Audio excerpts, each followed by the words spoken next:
I'm, I'm sure every one of you knows at least one person in your life who gets on your nerves. Someone who makes your everyday life difficult, and someone who always manages to give you hard times. What I'm thinking about are those people, often family members, who bring out the worst in you. Those people you can never get on the same page with, but you are forced to work with or even live with. You all have been to that meeting that you would rather skip, or to that family dinner that you would rather avoid. The interaction with such people can have a big impact on our life over time. It can be so unbearable that at a certain point you break.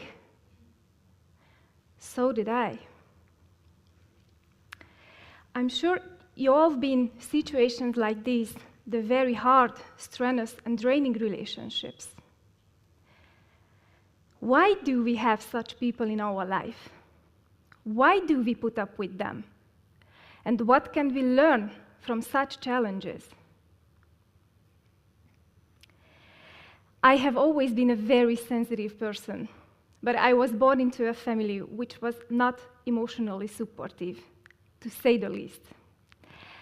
I have an elder sister, and she was always trying to control my entire life, starting from small issues like what to wear, how to behave, till the more serious decisions like what kind of schools I should choose, what kind of boys I should like. My sister had a very clear picture about my life, but the problem was that I didn't have. I remember the day when I got a very, very pretty black lace top for Christmas. I was so happy about that. Trust me, it was that pretty. And I was just dying to share it with my sister. And when I showed the top to her, she immediately got very upset and started to shout at me. "Who do you think you are? You cannot wear this. My sister is not a whore." And she told me similar nice things. We started a huge fight filled with shaming and humiliation, and my brother-in-law also joined this quarrel on my sister's side, obviously. And one word after another, and we quite soon reached a point where we just couldn't go any harder on each other, and they grabbed my top and they just throw it into the fireplace.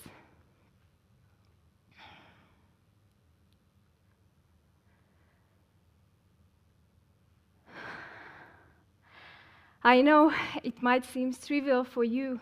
I mean, it's just a top. But for me, for a 16-year-old girl, it wasn't trivial. I felt they burned my personality along with that top. So this was the point when I realized how much control my sister has over my life, over my personality. I wanted to change this, but I couldn't. I didn't even know how to stand up for myself, how to say no. I was like a snowflake. I melted under the smallest pressure. By the age of 20, I got to a point where I didn't even know who I am. I fell into a great depression. Around that time, I was moving to the capital city and was about to start my own life, make my own decisions. But again, I couldn't because I lacked the life skills. I decided to work on my self-esteem and do something with myself because the way I was at that time was definitely not okay. So I participated in workshops. I read a lot of books about how to find my own path, how to find what makes me happy, how to say no. And a 5-year period started in my life, which was filled with huge ups and downs, tons of fear, good and bad relationships, loneliness, insecurity. It was a very hard period. But at the end of these 5 years, I was able to say, I'm living my own life, no matter how good or bad it is. So, what did I learn from this journey with my sister? Well, I realized that it was not her fault that I couldn't make my own decisions. I was the one who placed the control of my life into her hands. I didn't have the courage to take responsibility for my actions, so it was just easier to follow her and then blame her when I failed. Having such an oppressive relationship with her taught me how to stand up for myself, how to set my boundaries.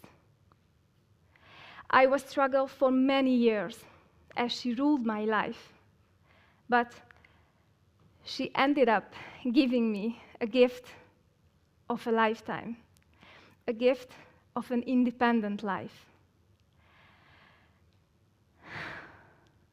So, I know it takes courage to look closely at your hardest relationships, but if you do, you will find that it's trying to teach you something about yourself.